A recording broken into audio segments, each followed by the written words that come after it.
मेरा मकान मालिक एक बहुत शरीफ आदमी था। बस थोड़ा सा गुस्सा करता था, लेकिन उसने कभी मुझ पर कोई गलत नजर नहीं डाली थी।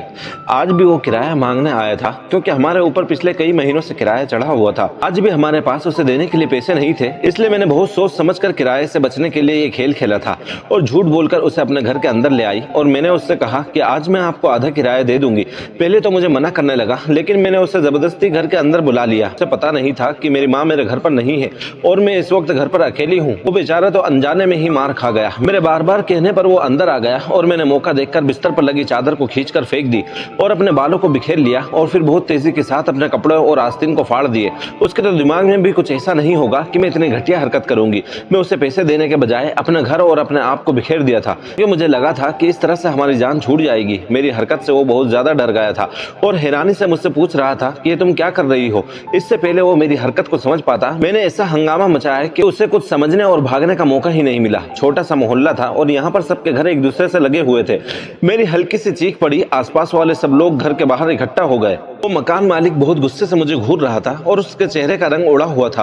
उसने तो कभी सपने में भी नहीं सोचा होगा कि मैं कोई ऐसी वैसी हरकत करूंगी। मैं चीखती चिल्लाती हुई बाहर निकल गई। इस हंगामे के बीच मेरी माँ भी बाजार से लौट कर आ गई थी और वो ऐसा मंजर देखकर हैरान रह गई और जोर जोर से रोने लगी। मम्मी को पता नहीं था कि मैंने ये ड्रामा किया है। मम्मी भी दूसरों की तरह मकान मालिक को ही गलत समझ रही थी। जब मोहल्ले वालों ने जब मेरी मम्मी की ऐसी हालत देखी तो मकान मालिक को गुस्से में कहने लगे कि तूने इस लड़की की इज्जत पर हाथ डाला है, अब इस बेचारी को कौन अपनाएगा। ये तो सारी जिंदगी अपनी माँ पर बोझ बन जाएगी। तुझे तेरे किए की सजा मिलनी ही चाहिए, इसलिए अब तू इस लड़की से शादी करेगा और ये घर इसके नाम करेगा। मकान मालिक ने सबको बहुत समझाने की कोशिश की कि उसने कुछ नहीं किया। वो शरीफ शादीशुदा आदमी है, लेकिन उसकी बात पर किसी ने भी भरोसा नहीं किया। तो सबने मिलकर उस पर इस कदर दबाव बनाया कि वो राजी हो गया। लेकिन सारे ड्रामे में मैंने शादी के बारे में नहीं सोचा था। मैंने तो सिर्फ यही सोचा था कि मैं उसे बदनाम करवा कर इस मोहल्ले से निकलवा दूंगी। मुझे अच्छी तरीके से पता था कि वो मकान मालिक एक शादीशुदा आदमी है। मुझे कुछ समझ नहीं आ रहा था कि शादी के बाद लोगों की भीड़ धीरे धीरे कम होने लगी और कुछ ही देर में वहां पर सिर्फ मेरी माँ और मकान मालिक ही रह गए थे। मुझे लगा कि वो मकान मालिक मुझे बुरा भला कहेगा और वहां से चला जाएगा, लेकिन सब कुछ उल्टा हो रहा था। मकान मालिक ने मेरी माँ की तरफ देखा और कहने लगा, अब आपकी बेटी मेरी पत्नी है, इसलिए आज से ये इस घर में नहीं रहेगी। मैं इसे अपने घर लेकर जा रहा हूँ। मकान मालिक की बात सुनकर मेरे तो होश उड़ गए। मैंने सोचा भी नहीं था कि अब इसके बाद मेरे साथ क्या होगा। उसने मेरी कलाई को जोर से पकड़ा और मेरे 1000 बार मना करने के बाद भी मेरी माँ से कहा कि आज से आपकी बेटी आपके घर से रुखसत हुई, ये मेरी जिम्मेदारी है और मेरे साथ ही रहेगी। वो आदमी मुझे गुस्से में चीखता हुआ गाड़ी में बिठाकर अपने घर ले आया और एक कमरे में ले जाकर पटक दिया। मुझे ऐसा लग रहा था जैसे कयामत आने वाली है। अब मैं उसकी बीवी थी और वो मुझ पर पूरा हक रखता था। वो मेरे साथ कुछ भी कर सकता था। पता नहीं वो मेरे साथ कैसा सलूक करता। कोई भी मुझे बचाने वाला नहीं था। वही कमरे का दरवाजा खुला और एक बहुत खूबसूरत जवान लड़की मेरे कमरे में आ गई। मैं पहली नजर में ही उसे पहचान गई थी कि वो मेरे मकान मालिक की पहली बीवी है। वो मुझे बहुत घूर घूर कर देख रही थी। कुछ देर वो खामोशी से मुझे देखती रही और फिर मुस्कुराकर मेरे चेहरे पर लटके हुए बालों को बहुत ही प्यार से कानों के पीछे करते हुए कहने लगी कि तुम तो बहुत ही खूबसूरत हो, लेकिन तुम कैसी दुल्हन हो? तुम तो तैयार भी नहीं हुई हो, तुमने तो शादी वाला लहंगा भी नहीं पहना है। क्या तुम अपनी शादी की रात सजना संवरना नहीं चाहती हो? उसकी बात सुनकर मैं घबराकर उसके चेहरे की तरफ देखा। उसके चेहरे पर हल्की हल्की मुस्कुराहट थी। उसकी ये मुस्कुराहट मुझे बहुत ज्यादा हैरान कर रही थी। मैं बहुत ज्यादा हैरत से उस सारे मंजर को देख रही थी कि मैं उसकी सौतन थी और ये कैसे मेरे साथ ऐसे मोहब्बत से बातें कर रही थी। और फिर वो उठकर कमरे से बाहर चले गई। कुछ देर गुजरी थी कि कमरे का दरवाजा दोबारा से खुला और ये देखकर मेरे तो पैरों तले जमीन निकल गई कि मेरी सौतन दुल्हा बने कमरे के अंदर आ रही थी। उसने कमरे के दरवाजे पर अंदर से कुंडी लगा दी। उसकी हरकत से मैं बहुत ज्यादा घबरा गई थी। मुझे समझ नहीं आ रहा था कि अभी कुछ देर पहले मेरी सौतन तो बिल्कुल ठीक थी और मुझसे बातें कर रही थी। अचानक इसको क्या हो गया? वो मेरे पास आई और वो आहिस्ता आहिस्ता मेरे बिस्तर पर आकर बैठ गई और अपने हाथ में पड़ी एक छोटी सी डिब्बी खोलकर मेरे सामने रख दी, जिसमें खूबसूरत सोने की अंगूठी चमक रही थी। वो मुस्कुराते हुए कहने लगी, तुम्हारी मुंह दिखाई का तोहफा है मेरी तरफ से। तुम मेरी दुल्हन हो और तुम बहुत ही अच्छी हो। उसकी बात सुनकर तो मेरी जान ही निकल गई। मैं उसकी दुल्हन कैसी हो सकती थी? वो तो खुद भी एक लड़की थी। पता नहीं क्यों ऐसी बहकी बहकी बातें कर रही थी। मैं डरकर अपने बिस्तर पर उठकर खड़ी हुई। मैंने उससे गुस्से से कहा कि लगता है कि तुम्हारा दिमाग खराब हो गया है, तुम कैसी बहकी बहकी बातें कर रही हो? उसने मुझे हाथ से पकड़ा और जबरदस्ती दोबारा बिस्तर पर बैठाकर कहने लगी, मैंने कहा ना कि तुम मेरी दुल्हन हो, अब तुम कहीं नहीं जाओगी। मैं तुम्हारा बहुत ज्यादा ध्यान रखूंगी, तुम्हें बहुत प्यार करूंगी। मैं हक्का बक्का होकर उसकी बातें सुन रही थी। मेरा बस नहीं चल रहा था कि मैं किसी भी तरह से इस कमरे से निकलकर बाहर भाग जाऊं। जब उसने मेरे चेहरे को छूने की कोशिश की तो मेरे मुंह से जोरदार चीख निकली और मैंने उसे धक्का देकर बाहर भागने की कोशिश की।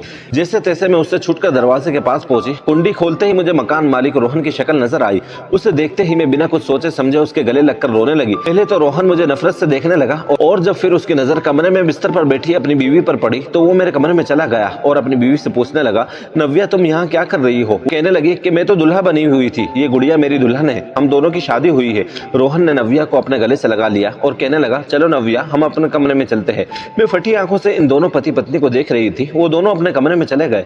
मैं कमरे में अकेली बैठी रह गई थी। काफी देर बाद रोहन वापस मेरे कमरे में आया और मेरे सामने बैठ गया। फिर उसने मुझे एक ऐसा सच बताया जिसे सुनकर मेरी रूह कांप उठी। रोहन कहने लगा कि मेरी और नव्या की शादी आज से 7 साल पहले हुई थी। इस शादी से हम दोनों बहुत ज्यादा खुश थे, लेकिन शायद किस्मत को हमारी खुशी मंजूर नहीं थी। शादी के 6 महीने बाद नव्या प्रेग्नेंट हुई थी।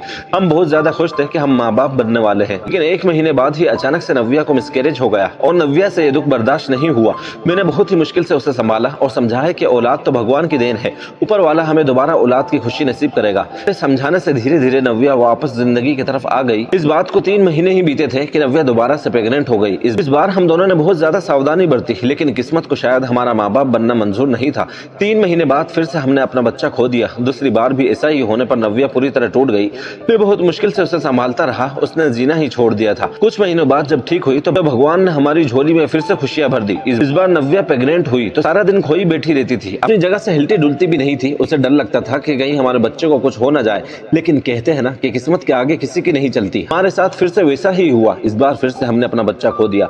नव्या इस कदर टूट चुकी थी कि उसकी दिमागी हालत खराब हो गई और पूरी तरह से पागल हो गई।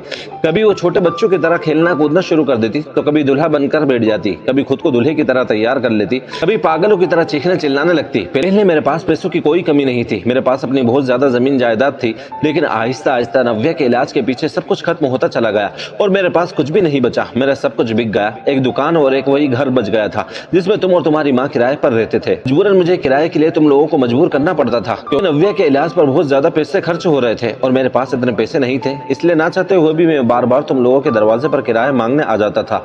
ये कहकर रोहन ने अपनी आंखों से आंसू साफ किया और कहने लगा कि तुमने मेरे साथ अच्छा नहीं किया। मैं तो पहले से ही अपनी परेशानियों में गिरा हुआ था और तुमने मुझे और ज्यादा परेशान कर दिया और मेरी जिंदगी को जहन्नुम बना दिया। मैं गुस्से में अपने मकान मालिक को शैतान कहा करती थी। अब अपने आप पर अफसोस होने लगा था। मैंने बिना कुछ सोचे समझे एक शरीफ आदमी के साथ ही क्या कर दिया। उसके गुस्से के पीछे जो परेशानी छुपी हुई थी वो जानकर मेरे रोंगटे खड़े हो गए। वो बेचारा तो अपनी ही मजबूरी से लड़ रहा था और मैं उसे गुस्से वाला और जालिम समझती रही। आज मुझे इस बात का एहसास हो रहा था कि हर आदमी अपने अंदर दुख छुपाए हुए होता है। हम उसके रवैये से जज करते हैं, लेकिन हमें उनके अंदर झांकना चाहिए। रोहन का सच जानकर मैं उनके पैरों में बैठ गई और अपने गुनाहों की माफी मांगने लगी। रोहन ने एक नजर मुझे देखा और फिर मुझे माफ कर दिया। मैंने रोहन से वादा किया कि आज के बाद मैं नव्या का ख्याल रखूंगी। उसे डॉक्टर के पास ले जाना होगा तो मैं खुद लेकर जाऊंगी। नव्या के सारे काम की जिम्मेदारी मेरी है। आप अपनी दुकान पर ध्यान दीजिए, शायद इस तरह हमारी जिंदगी अच्छी हो जाए। अगले ही दिन से मैंने नव्या की सारी जिम्मेदारी उठानी शुरू कर दी थी। कभी वो मेरे साथ दुल्हन बन जाती तो कभी दुल्हा, और कभी मेरे साथ हाथ पकड़कर बच्चों की तरह गोल गोल घूमने लगती। मैं उसे वक्त पर दवाई देती रही और वक्त के साथ साथ भी वो पहले से बेहतर होती जा रही थी। और इस बात से रोहन भी बहुत खुश है कि जिंदगी धीरे धीरे रास्ते पर आ रही है। रोहन ने मेरे साथ कोई जोर जबरदस्ती नहीं की, बल्कि अपनी खुशी से मुझे मेरा हक दे दिया। नव्या की हालत भी बेहतर हो चुकी थी। रोहन ने अपनी दुकान पर ध्यान देना शुरू कर दिया था, इसलिए उनकी दुकान भी पहले की तरह हो गई थी। अब हमारी जिंदगी में खुशियां ही खुशियां हैं।